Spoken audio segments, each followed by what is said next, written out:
After another mediocre and disappointing season for a team that went all in a few years ago on veteran talent, on watching the Nashville Predators, I continue to have just one thought. Why the heck can this team not figure out how to be good? With this much talent on their roster, their recent failure to even make the playoffs is just astounding to me. So today we are going to fix the Nashville Predators, and we're going to start with the people in charge of this team, because there have been pretty massive changes in the front office. Barry Trotz's reign of error has finally come to an end, and as great as he was as a coach, as a general manager, it was a lot more mixed, and that's being kind. Chris McFarland comes over from the Colorado Avalanche, and he's such an interesting person to evaluate as general manager because the Avalanche have been one of the most successful teams in the NHL over the last few years. But you also look at the roster and the pieces that are most important to the Avs' success, and he inherited a lot of those. Landeskog, McKinnon, and Makar in particular. And yes, he's made some pretty good moves over the course of his tenure, but I don't know how much of his success in Colorado is because of the talent he inherited versus how much of a team builder he is. And the same could sort of be said for the head coach Andrew Brunette.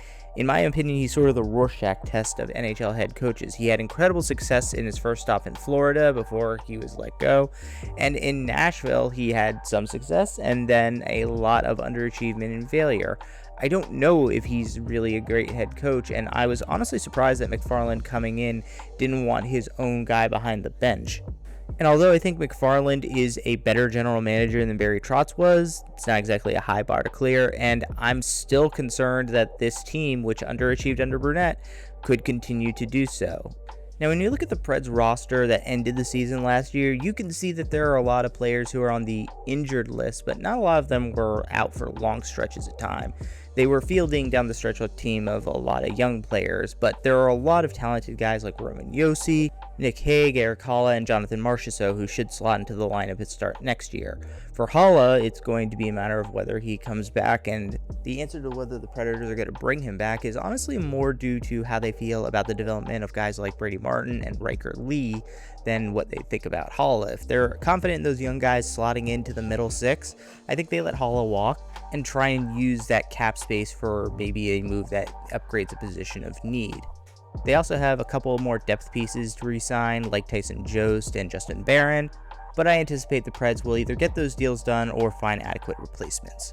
And speaking of Martin and Lee, they highlight a very good prospect pool that the Nashville Predators have. They don't have any elite top-end guys waiting to make their way in, but I think Martin is well on his way to making it into the NHL permanently and establishing himself as at least a middle six forward.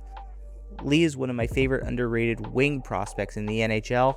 And then I'm also going to be interested to see how guys like Igor Surin, Tanner Molendick, and Chase Reed push for roster spots this year. And when you look at all the talent the Preds have on their roster, it really raises the question I asked before. Their forward core is just stacked between guys like Stamkos, Marchessault, O'Reilly. Philip Forsberg is a number one wing on most teams in the NHL. And then they have plenty of guys who are adequate middle six forwards. On the back end, it's a little bit thinner, but Roman Josi is still a number one defenseman even at his advanced age when he's healthy. But that right there is the big caveat. And Brady Shea, who they brought in a few years ago, still a legitimate top four guy. I think he's a perfect number two.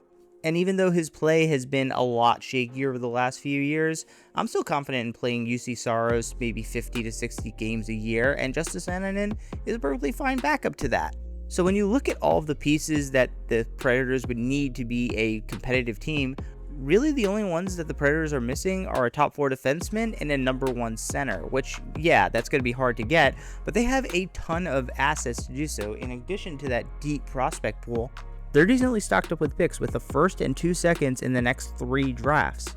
So I think that the Nashville Predators should go big game hunting in the trade market this offseason. And I think that they should be willing to move out one of those top 6 forwards that they have an excess of and some of their younger prospects to do so. Dylan Larkin is really the only number one center that is on the market right now, and I think that if you can make that happen, Nashville absolutely should, but I don't know if he would waive his no trade clause to go to Nashville.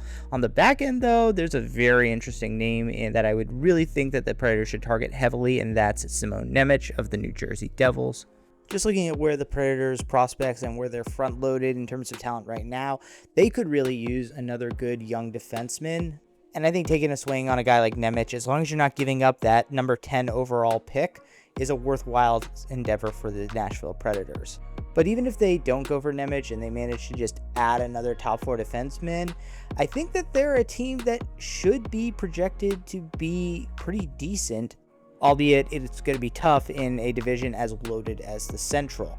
The Predators should be a good team. They should be better than the results of the past few years, and if they make some big moves, they could absolutely become a top-tier contender. But the main questions are going to be whether this new GM is going to be able to make the necessary moves to elevate them into a top-tier spot, and whether the guy behind the bench is the right man for the job.